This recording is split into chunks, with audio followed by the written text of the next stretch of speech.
world's full of communists. Go communists!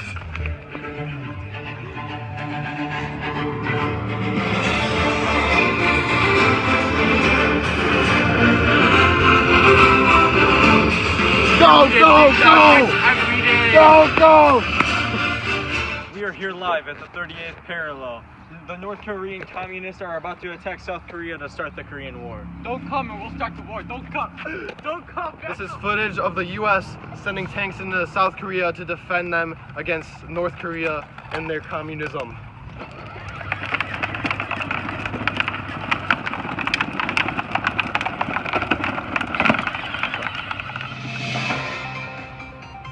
This is the USSR News reporting from Moscow. U.S., you better back out of Korea because you know that communism is the best. Hello, this is Alex Bond reporting live from Washington, D.C. And I have heard word from President Eisenhower himself that he will send airstrikes in Korea. He will drop bombs and there will be death if the communists do not back down. Here we have live footage of a communist walking into Korea. Oh yeah, I'll show you.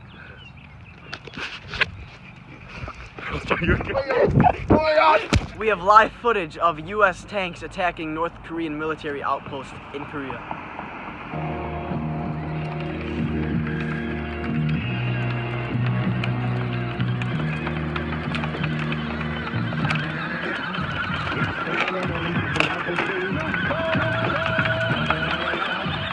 Japanese Empire fell apart at the end of World War II. Korea had the Cold War. It was divided into two parts along the 38th parallel. The Americans controlled the south of the line, and the Russians installed a communist regime in the north. America was willing to send troops to stop communism, and the Soviet Union was willing to send troops to expand communism. As of today, North Korea continues to be under the rule of the Workers' Party of Korea, and in South Korea, communism is illegal under the national security law. The Korean War was short compared to others, but many people died. Nearly 5 million Koreans died, and most of them were their own civilians. Almost 40,000 Americans died in action in Korea, and more than 100,000 were wounded. America killed 20% of the Korean population. North Korea is still digging up bombs 64 years after the war. The war ended on July 27th, 1953, and it lasted for only 3 years. An armistice signed on this day stopped the war from going any further. There was no winner to the war, and the Koreas are still divided to this day. Today, our topic is the Cold War in Asia. We have Professor Oriana Kapila. Please come, Oriana Kapila.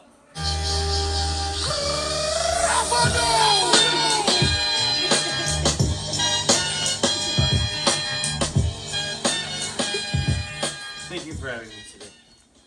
Hi, I'm aware that you know a lot about the Cold War in Asia, huh? I really do. Spent 60 years studying it. Mm-hmm. Yes. A lot of time. Tell us about the U.S. and the Russian involvement in the Vietnam War.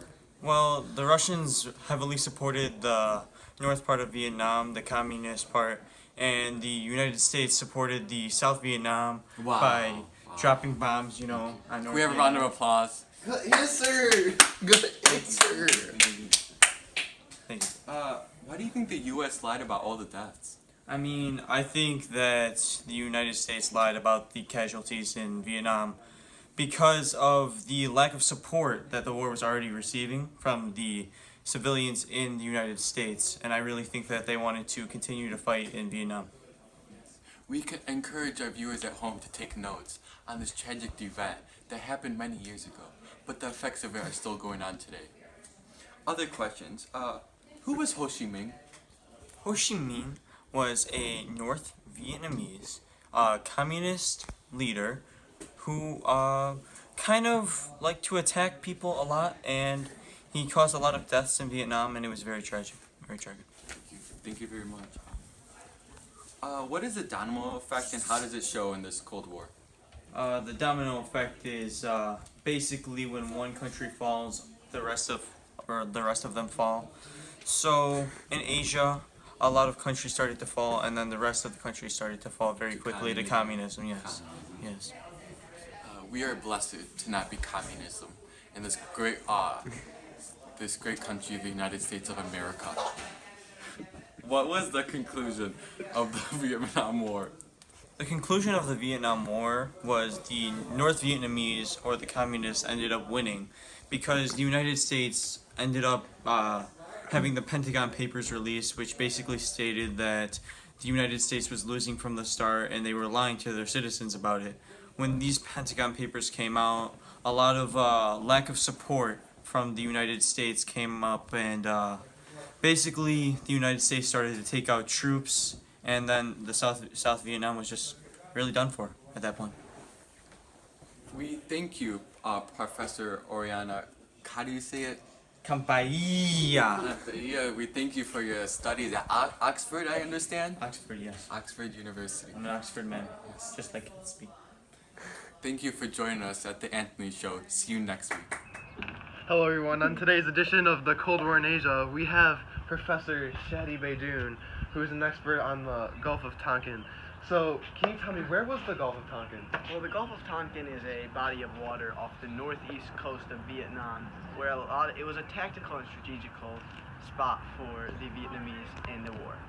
Okay, what did this war do? Well, that's actually a misconception. Well, there was a Vietnam War, but the Gulf of Tonkin was an incident in where U.S.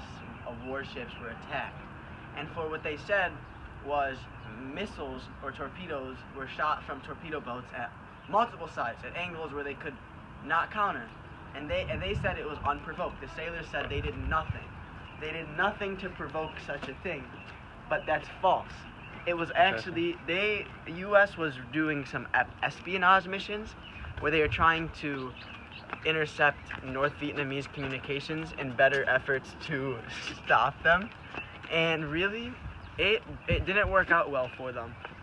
And that's basically it. So what did the U.S. do in result? So in result, the U.S. made the Gulf of Tonkin Resolution.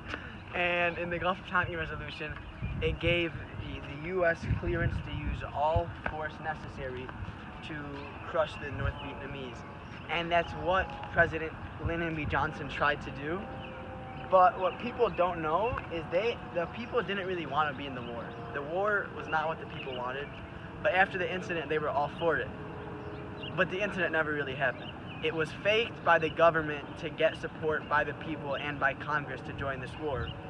And that is really why Johnson was hated because of that. And I gotta cut this short. My Uber is here. Thank you for coming, sir. Thank you.